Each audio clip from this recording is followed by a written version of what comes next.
जय श्री महाकाल दोस्तों। आज की इस वीडियो में हम आपके साथ शेयर करने वाले हैं कि आप अगर उज्जैन जा रहे हैं तो बजट में आपकी ट्रिप किस तरह से प्लान कर सकते हैं। इस बारे में हमने अभी रिसेंट महाकाल की यात्रा की थी और इस दौरान हमने सारी जानकारी जुटाई कि अगर आपको बजट में यात्रा करनी है, बहुत कम खर्चा करना है, उसके बाद भी आप ये पूरी यात्रा बहुत अच्छे से कर सकते हैं। उज्जैन के सारे मंदिर आप घूम सकते हैं और किस तरह से आप सस्ते में उज्जैन के सारे मंदिर अच्छे से घूम सकते हैं। तो ये सारी जानकारी मैं इस वीडियो में आपके लिए शेयर करने वाली हूँ। अगर आपको महाकाल मंदिर या उज्जैन के बारे में कोई भी छोटी से छोटी या बड़ी से बड़ी जानकारी, जैसे कि महाकाल के दर्शन कितने बजे होते हैं, आरती कैसे होती है, पेड दर्शन क्या होते हैं, वीआईपी दर्शन क्या होते हैं, भस्म आरती क्या होती है, महाकाल के जलाभिषेक क्या होता है, साथ में ही यहाँ पे जो भव्य कौन कौन सी आरती होती है, इनके टाइमिंग्स क्या होते हैं, इनके लिए मैंने डिटेल में बहुत सी वीडियोस की हुई हैं। वो भी आप पीछे की मेरी वीडियोस यानी कि चैनल पे जाके देख सकते हैं।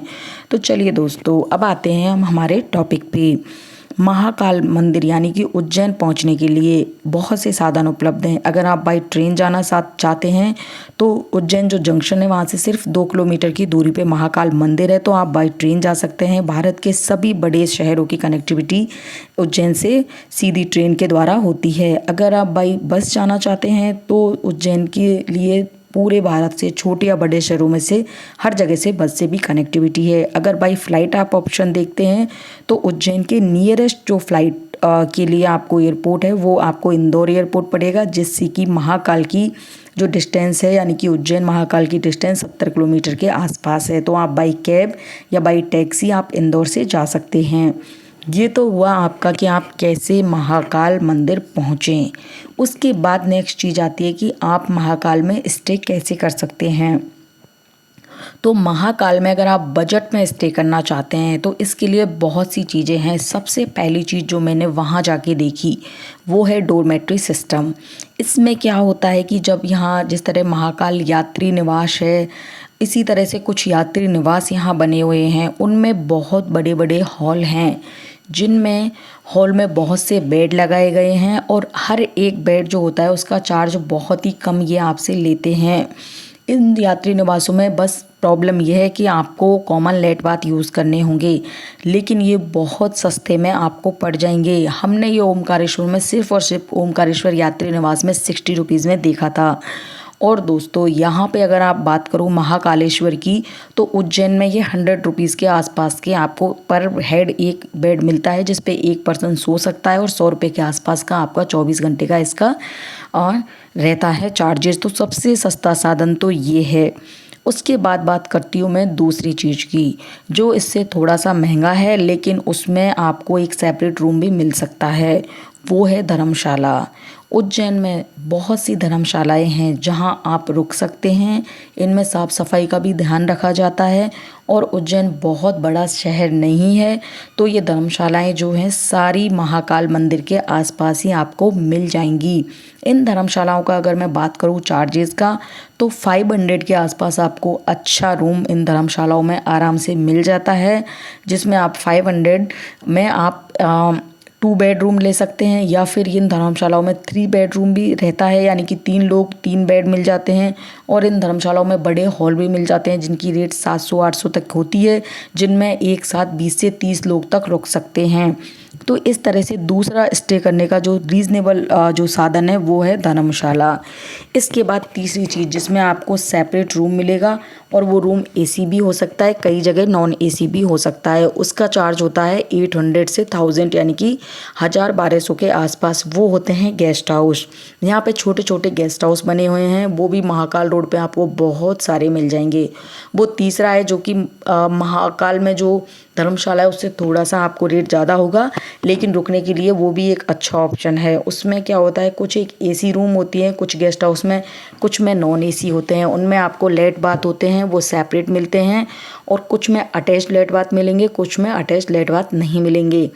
तो इस तरह से आप गेस्ट हाउस में रुक सकते हैं। अगर अब आपका बजट 2000-1500 से ऊपर है तो आपको फिर यहाँ होटल्स भी बहुत आसानी से मिल जाएंगे। होटल में आपको सेपरेट रूम मिलेगा, इसके अलावा आपको होटल में जैसे चाय की सुविधा इस तरह की चीज़ें भी मिलेंगी। और हाँ, अगर आप यात्री निवास में रुक रहे हैं तो उनमें तो दोस्तों इनका अपना एक रेस्टोरेंट बना होता है, जिसमें आप आराम से 60 रुपये पर थाली से लेकर 150-200 रुपये की थाली तक खाना खा सकते हैं। यानी कि हर एक यात्री निवास का थोड़ा सा अलग अलग चार्जेज होते हैं, लेकिन जो इनके यात्री निवास होते हैं इनके चार्जेज जो होते हैं पर थाली के वो बहुत कम होते हैं। तो इस तरह से आप उज्जैन में स्टे कर सकते हैं। अब दूसरा सवाल आता है कि उज्जैन में खाना किस तरह से सस्ता पड़ सकता है। तो अगर आप स्ट्रीट फूड के लिए जाते हैं तो बहुत सस्ता है। उज्जैन का पोहा बहुत टेस्टी होता है, हमने खुद ने खाया हुआ है। और 20 रुपये की यहाँ पे पोहे की प्लेट मिल जाती है। ये तो आप ब्रेकफास्ट के ऑप्शन में रख सकते हैं। इसके अलावा समोसा, कचौरी, इन सब के रेट्स भी इतने ही होते हैं। अब अगर आप थाली के ऊपर बात करें तो जो इनके नॉर्मल जैसे यात्री निवास हैं या फिर कुछ छोटे रेस्टोरेंट हैं, उनमें आपको 100 रुपये के आसपास पर थाली मिल सकती है। कुछ और मैंने उज्जैन में एक सिस्टम और देखा था जहाँ इन्होंने टेंट लगा के बहुत बड़े बड़े टेंट लगाए हुए हैं और बहुत सी कुर्सियाँ और टेबल रखे हुए हैं। वहाँ उन जगहों पे आपको 60 रुपये में, 100 रुपये में और कई जगह 150 रुपये में आपको पूरा पेट भर के खाना मिल जाता है। यानी कि एक थाली की रेट होती है, उसके बाद आपको जितना भी उस थाली में खाना है आप खा सकते हैं।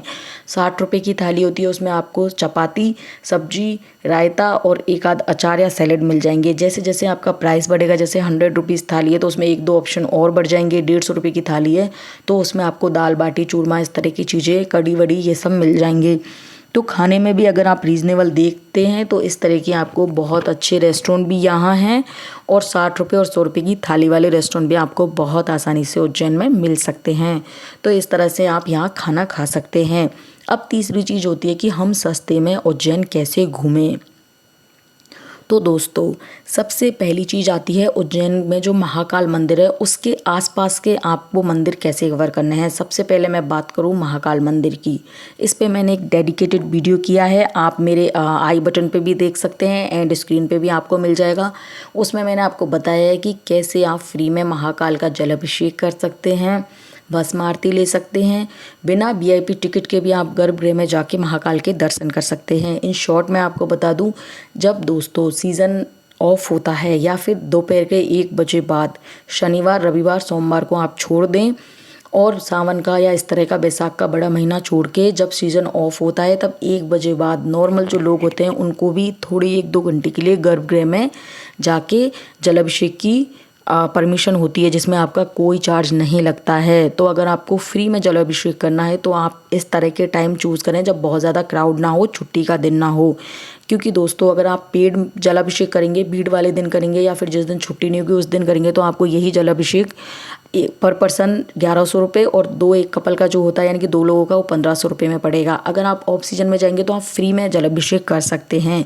भस्म आरती अगर आपको पेड लेनी है तो आपको ऑनलाइन बुकिंग करानी पड़ेगी, उस पर 250 रुपये का टिकट होगा। लेकिन अगर फ्री में आप भस्म आरती लेना चाहते हैं तो आपको एक दिन पहले मंदिर के पास, भारत माता मंदिर के पास काउंटर बना हुआ है, वहाँ जाके आपको लाइन में लगना है। फिर आपको आपका टिकट लेना है, यानी कि आपको लाइन में लगने के बाद वहाँ 300 लोगों को पर डे टिकट अलॉट होता है। 8 बजे आपको टिकट अलॉट होगा। उसके बाद आप एक टिकट में 5 लोगों की एंट्री कर सकते हैं। और उसके बाद इनका ड्रेस कोड भी उसमें मेंशन होता है, जैसे लेडीज़ को 10 साल से ऊपर की कोई महिला या बच्ची हो उसको साड़ी पहननी है और जो जेंट्स यानी कि जो मेल कैंडिडेट होते हैं उनको धोती कुर्ता पहनना होता है, कुर्ता नहीं होता सॉरी, बनियान पहननी होती है। साथ में एक येलो कलर का गमछा यानी कि जो टॉवल होता है वो भी लगाना होता है। तो ये वहाँ का ड्रेस कोड होता है और इस तरह से आप महाकाल मंदिर की सारी एक्टिविटीज़ कर सकते हैं। बाकी इनकी आरती होती है, मॉर्निंग में होती है महाकाल मंदिर में, दोपहर में होती है, शाम को 10:30 बजे शयन आरती होती है, वो आपको लेनी है, उसका कोई चार्ज नहीं होता, वो आप किसी भी दिन जाके ले सकते हैं। अब दोस्तों महाकाल मंदिर आपने घूम लिया, उसके बाद आपको आसपास भी कुछ एक अच्छे मंदिर हैं, जैसे हरसिद्धि माता का मंदिर है, उनकी आरती शाम को 7 बजे होती है और बहुत अच्छी होती है। उसके लिए आपको कहीं नहीं जाना, मंदिर से आगे थोड़ा सा चलेंगे मिल जाएगी। आप उज्जैन में रामघाट जरूर जाएं, शिप्रा नदी के किनारे रामघाट बना हुआ है जहाँ उज्जैन में कुंभ भी बढ़ता है और वहीं से लोग नहा के और मंदिर आते हैं, तो वहाँ से बहुत से लोग यात्रा प्रारंभ करते हैं। भारत माता मंदिर आप मंदिर परिसर में ही घूम सकते हैं, साथ में एक बड़ा गणेश जी मंदिर है। ये कुछ खास मंदिर हैं जो कि आपको वॉकिंग डिस्टेंस पे ही मंदिर के आसपास मिल जाएंगे। एक आपको मिलेगा उज्जैन कॉरिडोर, जो कि घूमने की बहुत अच्छी जगह है। इसमें आप शाम को 7 बजे जाएं, इसकी लाइटिंग बहुत अच्छी होती है। इस पर मैंने एक डेडिकेटेड वीडियो भी बनाया जो आप मेरे आई बटन पे या मेरे चैनल पे देख सकते हैं। उसका भी कोई भी टिकट चार्ज नहीं है। अब मैं बात करती हूँ बाहर के मंदिर आप सस्ते में कैसे कवर करें। तो एक ऑप्शन होता है आप ऑटो करिए 500 का और आपको वो सारे मंदिर घुमा देगा। अब हम बात करते हैं बाहर के मंदिरों को आप सस्ते में किस तरह से घूम सकते हैं इस बारे में। तो इसके लिए महाकाल मंदिर के पास ही एक बस लगती है और वो बस है वो पूरे जो उज्जैन के बाहर वाले मंदिर हैं जिनमें कि काल भैरव मंदिर हुआ, मंगलनाथ का मंदिर हुआ या फिर कालिका माता का मंदिर हुआ और साथ में दोस्तों वो आश्रम जहाँ पे भगवान कृष्ण बलराम ने शिक्षा ग्रहण की थी, इस तरह के जितने भी और भर्तरी की गुफा खास जो अच्छे स्पॉट हैं जो कि उज्जैन में घूमने लायक हैं, उनको ये आपको उस बस में 100 रुपये के टिकट में 3 से 4 घंटे में घुमा देते हैं। आप उस पे किसी से भी वहाँ पूछ सकते हैं मंदिर के आसपास की पूरे स्पॉट को घुमाने के लिए कौन सी बस लगती है। सिर्फ 100 रुपये का इसका टिकट होता है। साथ में आपको ये इतना टाइम देते हैं कि आप बीच में डिनर या लंच कर सकते हैं। तो दोस्तों इस तरह से आप सस्ते में अपनी उज्जैन की ट्रिप को प्लान कर सकते हैं। ये बजट में करना बहुत आसान है। इससे जुड़ी हुई तमाम जानकारी मैंने आपके साथ शेयर की है। फिर भी आपको कोई अगर और क्वेरी है तो आप मुझे कमेंट सेक्शन में पूछ सकते हैं, क्योंकि हमने पूरी चीज़ें वहाँ अच्छे से एक्सप्लोर की हैं। मेरे सारे वीडियोज़ आप देख सकते हैं